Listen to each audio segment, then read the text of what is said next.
Happy today. I am William Brown from IamWilliamBrown.com. This is Disconnect to Connect One Word Conversations. Our sponsor for today is I Am William Brown, and it's a place where you can get items and have conversations about being yourself and living your life. The one thing that is there that I use on a daily is our U cards. That's intention setting cards, and also there's a U game that associated with it, so you can do it with other people. And so I picked the cards for this show and create an intention for the show. And today it's I am full of joy. So there's going to be a lot of laughter in this in this show, and so a lot of fun. You are lovable, and that's fun because that has come up this week. This is like the second time that I've noticed that it comes up this week, and for 2 days in a row. Even though I shuffled the cards, believe me, it's "You I Like" by Mr. Rogers, the Mr. Rogers song. One day when I feel more comfortable, I'll start singing some of that song. But I don't have the rights for that song, so I can only sing a little bit of it. So, or you can just look at YouTube and just listen to Mr. Rogers sing that.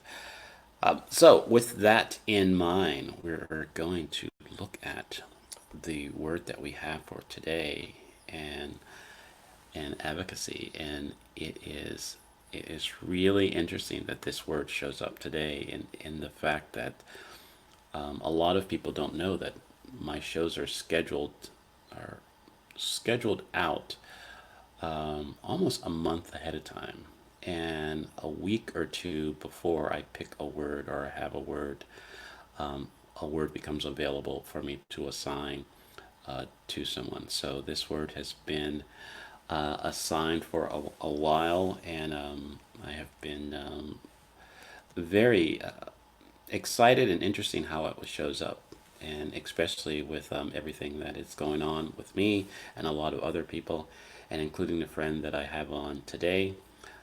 This is a great word. So, with that in mind, I will bring in my friend and we will have a Hi. conversation. Good Hello. morning. Good morning. How are you? I am doing great. So, Awesome. this is the moment where I invite my guests to introduce themselves however it feels comfortable. Okay. Well, I am Sabrina Huff. I am the owner of Parent Point of View. We do college prep. We assist parents with the college prep process to get their students. I always use the tagline from mama's house to college, Mm, but beyond that. And today's word actually will help us to give you more, to enlighten you more, enlighten the audience more on exactly why access starts with advocacy. wonderful. So, with that in mind, how does advocacy show up for you? Advocacy shows up for me when I began to talk about college access and preparing students for the college process. One of the words that I had not thought about, I've always thought about how can we get them into school? What do I need to do?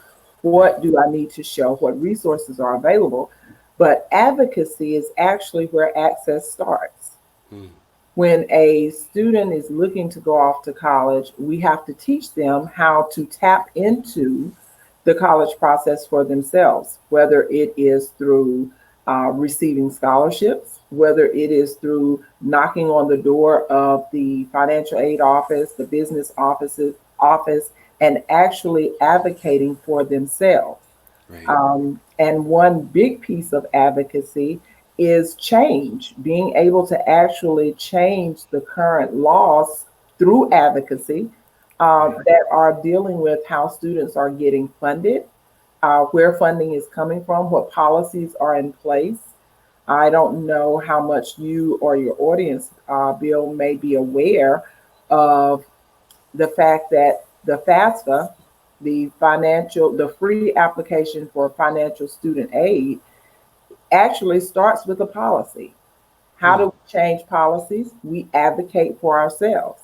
And Hmm. so, in order to get funding for college, we have to start teaching our students how to advocate for Hmm. themselves. I work with a lot of parents, and I'm working with them even on learning how to advocate for their children, but Right. also how to teach their children to do that for themselves. Right. And so that in itself is that's how advocacy, I'll go on, but if Right. you want to jump in and say something on that piece, but yes, advocacy really is very near and dear to my heart, um, Right. and it will open up a lot of doors for students as we're able to show them how it is the beginning process of scholarship applications. Right. I no, I it's your passion. It comes through loud and clear, and I really want to encourage that and recognize and acknowledge that. So, wherever this conversation goes or Okay. stays, it's there. The one way that it shows up for me, and I don't want to say it's a love hate, but there is the the because there is so many things in our society. I'll just frame it like this. There are so many things in our society as a people, Hmm. as us that feels for me that I have to fight for. It just Mm-hmm. really I don't want to say it gets tiring, but it's just like, just can't I just get what's what is due? Why do I gotta fight for everything? Why? Mm. And so for me, advocacy, I have broken it down to a place to the ability to show up, stand up, and hold up. So sometimes I'm advocating for my kids, my family, my friends. I'm Mhm, standing up for them, and sometimes I'm standing up for myself, or mhm, sometimes I'm holding them up to kind of do that. So the more that we're able to not just fight, not it just be a fight, mhm. but are willing to stand for what's just, what's right, what's needed, then we'll see the change. Then we'll see what's possible, as they say. So you're actually speaking into the area that I would like to shift to as far as advocacy is concerned. Right. And I looked up advocacy to make sure that we had what the dictionary says. Okay. I know the definition, but I wanted to make sure that we were clear in that public support for or recommendation of a particular cause or policy. Okay. Hmm. Hmm. So when we think about policies, I shared with you earlier that I had the opportunity to go to Washington back in March, and we were there to advocate for some policy changes. When you just spoke about fighting for something, in order to access what it is you need, you have to advocate or you have to make a recommendation that there is a need. Right. And in order for there to be changes made, it in some respects, yes, it does feel like a fight, but at the end of the day, is it worth the fight? Right. Absolutely. When it Right. comes to advocating for students, when it comes to advocating for what the need that families have, it's worth the fight. Right. Does it have to be a fight that is brutal? It does not have to be, but I Right. think when you think of advocacy and you think of those that the voice that has been silenced for so long, Right. it's worth that. Right. And so every time that I think about advocating for someone, I think about getting the access to students and families. Right now, we're in COVID-19. There are families that do not have access to basic Wi Fi. Right. There are so many companies that have that, but who speaks up for that family? And even in during this time, we still have families that do not have an opportunity to go out and do what is needed for their family because we did not teach them how to advocate on the front end. Right. We teach advocating on the back end when it's a problem. And so Right. that's one of the things that's so near and dear to me is that I want to teach the students and families that I get the pleasure, the blessing to work with how to advocate on the front end. Right. No, it's sometimes, for me, I'm one of those overthinkers, right? So Okay. because I'm recovering perfectionist. I call myself, right? That Recovering. I like that. right, but it feels like sometimes I feel like I can't advocate for people because I don't know enough. I know a little bit, and it's all that kind of stuff. And it's like if I'm really going to help change policies or help give people the information that I need to know everything, or I'll just kind of run into the wall or something. Is there a way that Mm, someone can, or let's back that up and just the question that came to mind. How do you, as an advocate for, just not just students but parents too, mhm. kind of really deal with the knowing and the unknown of really helping them kind of maneuver through the process of getting to college and staying in college and moving on?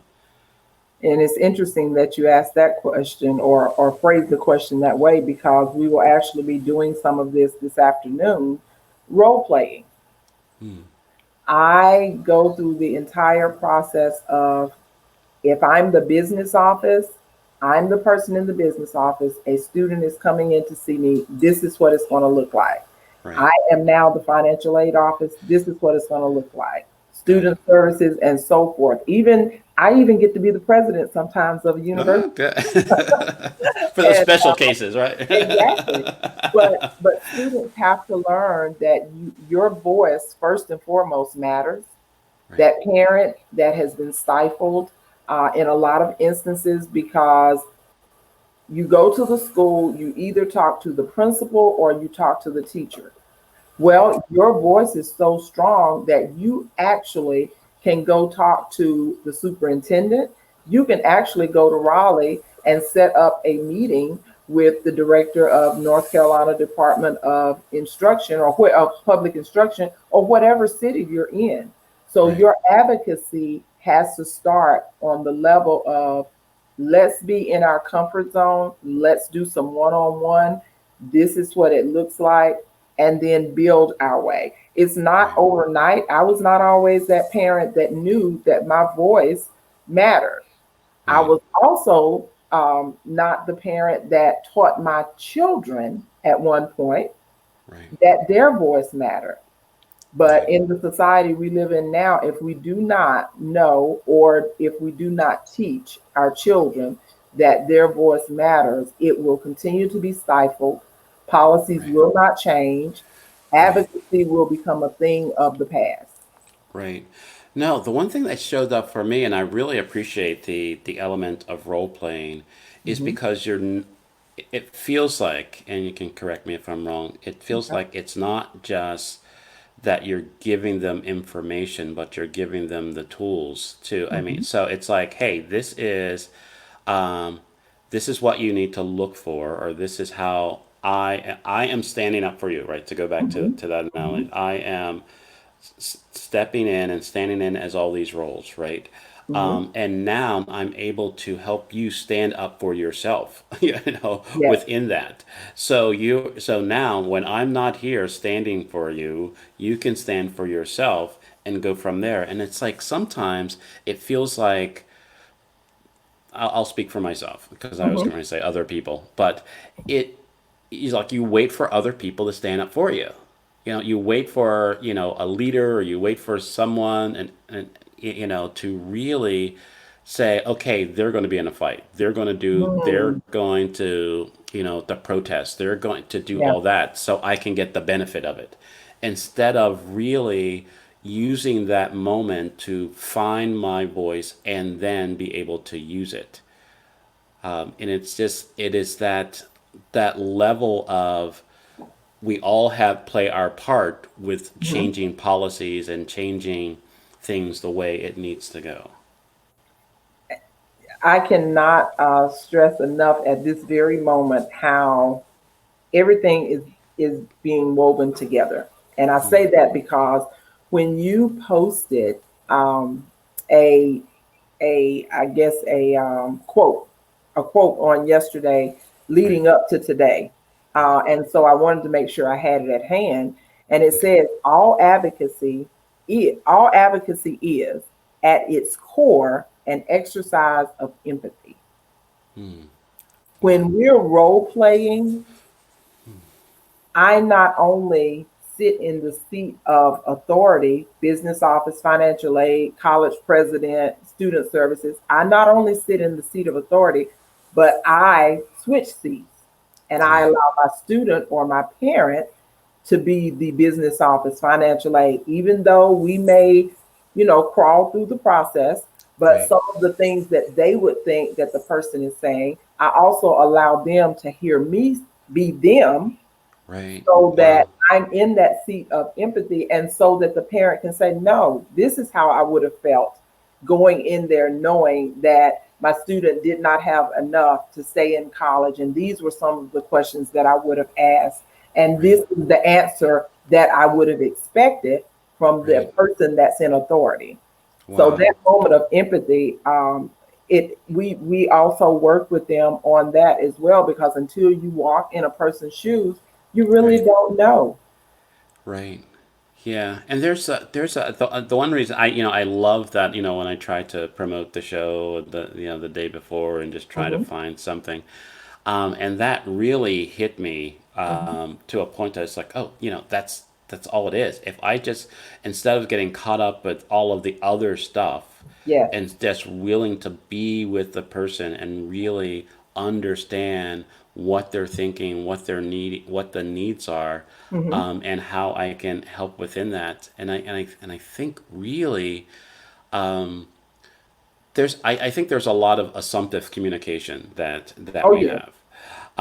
And so the more that we're willing to just have the difficult, hard, I have no idea what's Exactly. going on or what's kind of thing, then you get that knowledge. Then you get an understanding. Then you empower the student and the Hmm. parent to go in those situations with I'm ready. We'll figure this out. This is something, even if something comes up that is not in the role play, they Hmm. are still have a level of strength, I believe, Oh, to yes. kind of get through that, Hmm. because of the work that you do.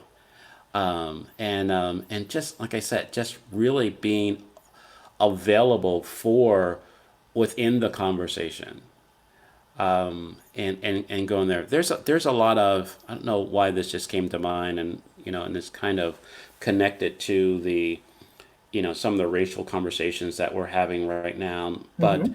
there's labels of allies and people that are a part of the cause, and kind of and sometimes it feels for me that some of it is not that there's a level of empathy, but Hmm. there's just a level of, I guess, dare I say, guilt, or or You did or okay.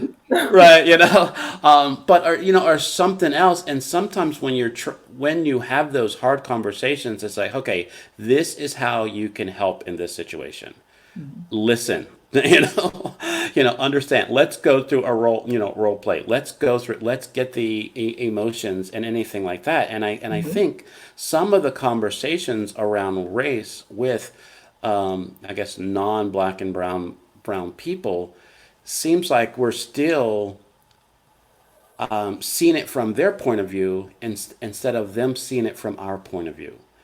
And we're not really it doesn't feel, and maybe I'm getting too far in this. It doesn't feel like it's an advocacy. It's just, some activity that makes people feel better about them, Mhm. about themselves, type of thing. And I mean, have you seen any of that? Or like I said, I tend to overthink things. So No, you are so on point, Bill. One of the things we talked to prior to coming on air today was the fact that on last night, I did another Zoom meeting. It was a Facebook Live, and it was dealing with racism in schools. Now, I'm mm, sure the listening audience is probably wondering, but I thought today was about advocacy. right, Well, the tie-in for advocacy is again back to what I said before, teaching our students and our parents how to advocate for themselves on the front end, right, knowing that they have a voice, understanding that. Now, how in the world can we tie that into racism, or how does it? And the right, school. right, There are times when, and I shared this with a really dear friend of mine the other day, that I felt like that I had been complicit with racism mm, wow, by, and I had the same aha moment, like, oh, how can you be complicit with racism? You are an African American woman. Sometimes we don't advocate for ourselves. I right, don't care how strong we are. We'll do the get along in order to mm, be apart.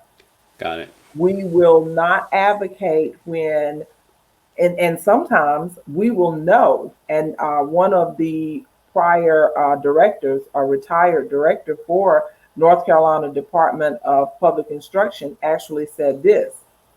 He said that there are people in authority that could advocate for children on the front end, but they kept silent.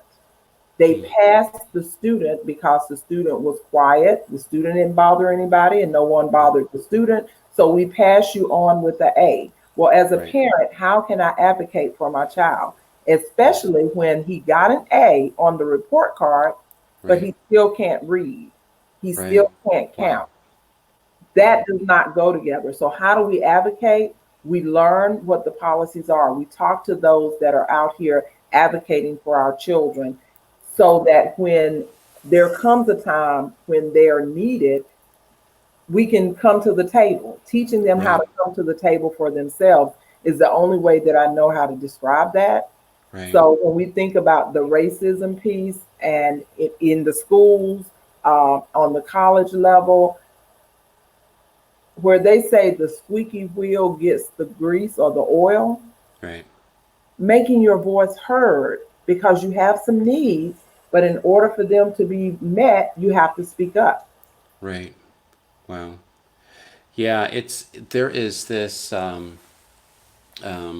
mentioned something in the announcement that I said yesterday about the Everything is Possible project. Hmm. Is that we have in many places accepted the appearance Hmm. or the illusion of civility Mm. instead of civility. And I think, or the appearance or the illusion of inclusion instead of inclusion. And so the more Oh, that when you were speaking, it got that because of accepting the appearance or the illusion of something, we become complicit. We yeah. complacent. We got it's just like, all right, nobody's yelling, nobody's causing any trouble around here. We can just kind of do that, and Hmm. and we are failing ourselves and each other. Yes. And so really getting to a place where I am going to stand up. I am going to stand up for my child who can't read or didn't deserve this letter, or didn't, Hmm. and all that other kind of stuff because it may look good now, but you ain't helping. Right? No. There's a lot more life that's available to him, and if I don't stand up now, it will make it really difficult. And I think that's why we're in many difficult places, that we have accepted the less than or the appearance of, and Mhm. now it's like in our face, and it's like, crap, I guess we weren't as civil, right, as as I thought, or I wasn't really aware, so Can yeah, I add really. one piece to that, Bill? Yeah. The piece that I would add there is we stayed civil, we stayed quiet until it happened to our child. Hmm. We saw it when it happened to someone else's child, but Right. until it was our child, and that's what I want, or that's my desire to teach to children, that you can advocate for yourself in small areas, looking at what other pieces, even in, and let's just say in the respect of in our households, a lot of times we tell children to be quiet and listen, and Right. that's what they learn. And so when they go to school, they will be quiet and they will listen, Right. and it's not a good practice. So if we can start teaching advocacy amongst ourselves in our households, how can a child advocate? If you had to think about your own personal children, how could Right. they have advocated for themselves just in your household? Because guess what? There will come a day when mom and dad will not be able to speak up for you.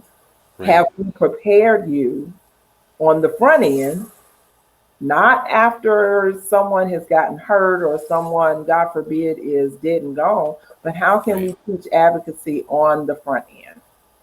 Right.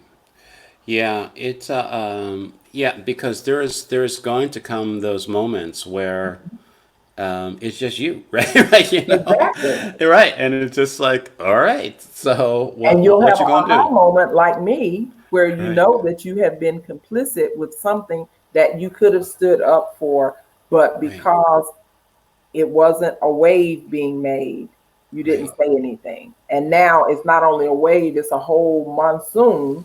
And Right. now let's advocate. Right. How, how can you? I guess I'm asking for a friend, right? Um, not be caught up in the shame of not standing up for yourself in the past, to stand up for yourself now. Oh, I love that.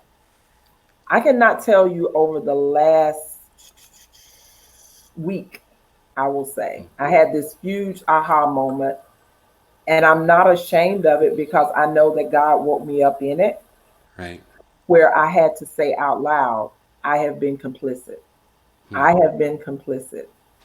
I think when we own where we are, instead of uh, doing what I could do with this little sheet, I can take it and I can actually put it over my phone, Right. but part of my phone still shows. It's Right. still there. You know it's there. I know it's there. And the most important part, regardless of what the audience can see, regardless of what you can see, I know It's that there. me being complicit was still there. So, Right. how can first being honest with oneself?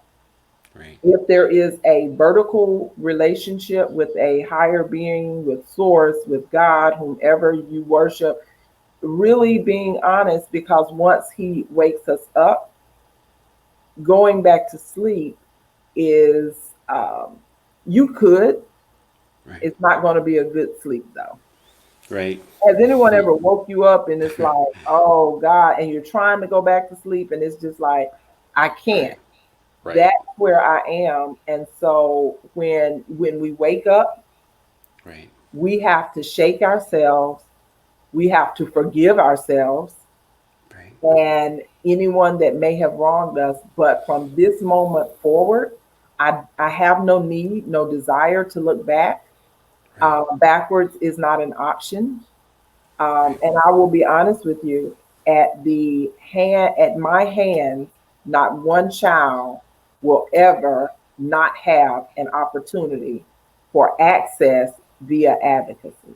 It is Wow. it's not an option. Right. Oh, that commitment, and that's what it takes, right? Mhm, That level of commitment that mhm. no child, No. And so, could you imagine as a parent that it's like, you know what, I I don't quite yet believe that my child can kind of get through college or or do this, but I know Sabrina does, and Hmm. so the more that I connect with her, then I will. Then get to that level, and I think that's that part of holding up. You are holding up people until they can stand up for themselves, and Hmm. that is that's a beautiful thing, and that is something that it has to come from that a self awareness of Mm. knowing this is what I'm that is calling me to Yes. do.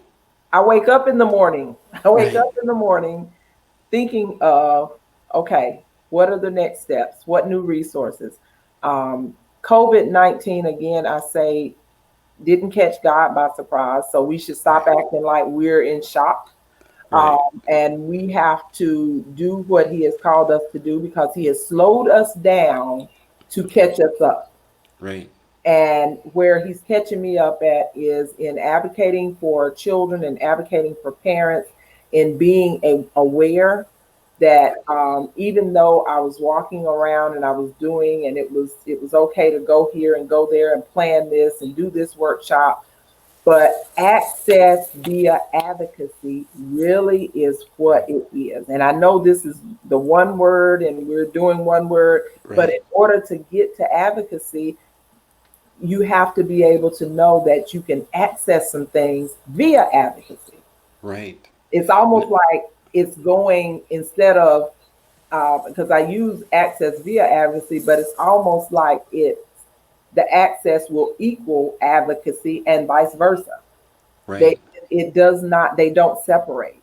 right, And the other piece that I like to add to that, Bill, is that when I get an opportunity to teach a parent to have a voice, right, I don't put them out on center stage for their voice to be heard by other people that may still try to stifle them. As I shared before, we do the role play, but it's baby steps. There are times where I may have to go with them to the school. There are times where I will get in my car and physically drive to the college campus that a student is at. Now, I always get kind of choked up right here, so bear with me. okay, Um, when I leave my home to go to a college campus where students are, I know without a shadow of a doubt that sometimes their parent has not been. Sometimes the student themselves are on the brink of saying, I can't stay. I don't right. want to be here because I don't understand the process. I'm sorry. And so No, that's great. when I see my students at that place, um, it is it's a new awakening for me to be able to walk with them physically on the campus. We will go over. We've already role played at your house. Now I will physically walk with you over to the business office, over to financial aid. And now what we did there, now you can put it in action. And your cheerleader is standing right here behind you. Right. And when you see that student say to that person what they need, and they know, oh, I can physically do this, Mm, it is, I don't even know how to describe it. right, I've seen some students really get their voice in a right, way that one young man I'm thinking of in particular actually went from being a silent, for lack of a better term, church mouse, to going to Japan for an internship in his freshman year, his wow, first year in college, right, because of that advocacy, showing him how the process works. And that was wow, his freshman year. He's a rising sophomore this year. wow. No, the one thing, and thank you for sharing that. And Oh, too excuse me. I'm off, sorry. no, too often I think of, even when I brought it up earlier that this in this conversation was going to be full of joy, And it's like sometimes I think joy is a laughter, but joy is just that the love Yes. of what you're doing and what you're about and unlocking people. And I can just see the joy in your heart, that just kind of seeing the unlocking Mm. of those people and those families.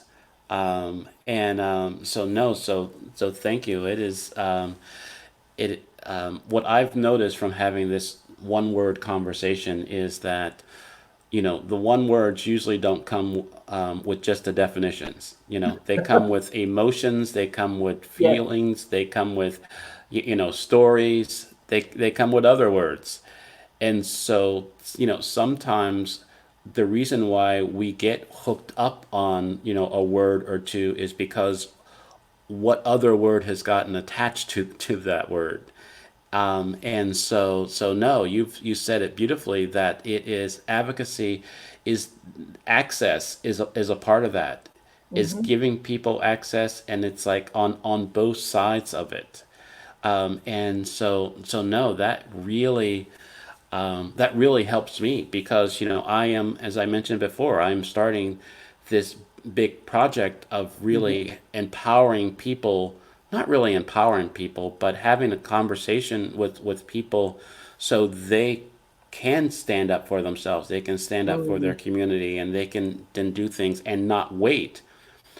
And so they see the access, that they see that they have access to making a difference in their communities and making a difference in their states, and not waiting. And so really Mm. attaching that, access part of it really kind of helps me to really understand that I'm giving, or I'm having conversations to have people have to get access to their life, to their Yes. purpose, to what God or source, or what, is calling them to do. And too Hmm. often, like you were saying, we are so busy doing what, right? Yeah.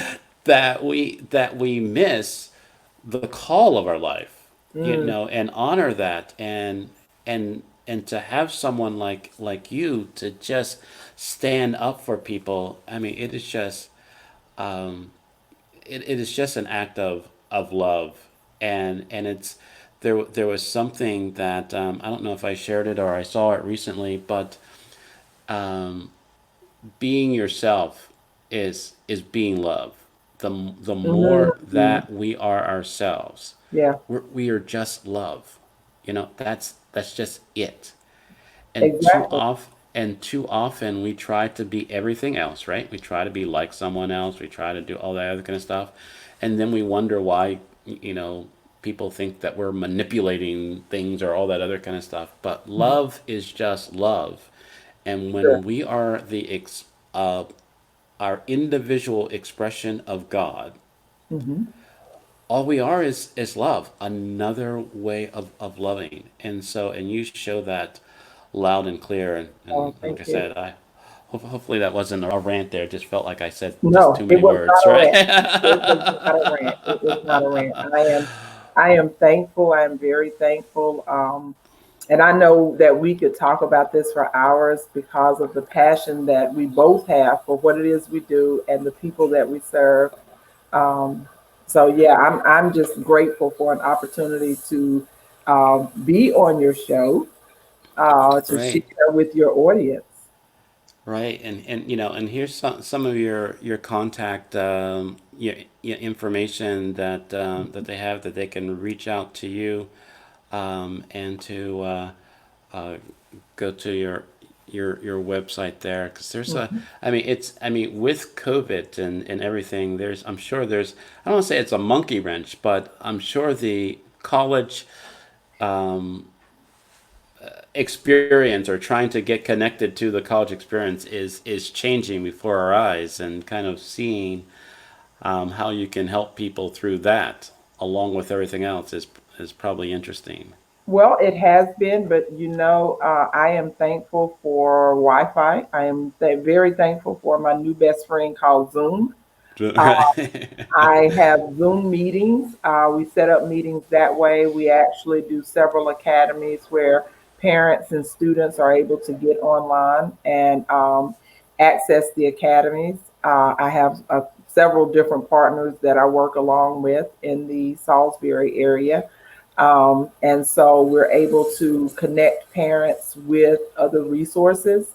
And right now is the perfect time for students and parents to really take a virtual tour. They do virtual tours of colleges, Right. so they can get that opportunity and just really get a moment to sit in. Why did you choose a particular place? What's the one, if I had to use your tagline here, what's the one word you think of when you think of that particular college? Right. And so, yes, during this time, the work with the internet and having that as a resource, having access to that as a resource has really helped. Yeah, for me, I don't know if you have seen this for yourself. It now because of the way with COVID and everything, and now you and your best friend Zoom. Yeah, This there is this is like not a regional business. This is a national business, right? it is. You could have access to a lot of other places Mhm. and a lot of other students all over the world. Well, thank you Thank you. very much. This has been a great conversation. I got so much out of it. And look, I anytime I get an opportunity to talk to Sabrina, right? Thank you, Jill. You're And just the gonna same take it, here. right? And please give my love to Dalila. I definitely will. We'll say our goodbyes from the green room, but Okay. I'll end the show and do that. But again, thank you very much. Wow. Advocacy. What are you advocating for? What the question that's coming up for me is what do I need to stand up for? What am I willing to hold someone up for? To give them access to the things that they want, to the life that they see. And it's like the more that I'm able to really know who I am, and then take a stand in that, and then be able to hold other people up in that. It's just it goes back to we are so connected. We are designed to be there for each other, and we let so many other things get in the way of that. And it is my prayer that we just be ourselves, which is just being love. The world wants you, the world needs you, and the world is waiting for you. So go be you. Have a great rest of the day, and I'll see you tomorrow.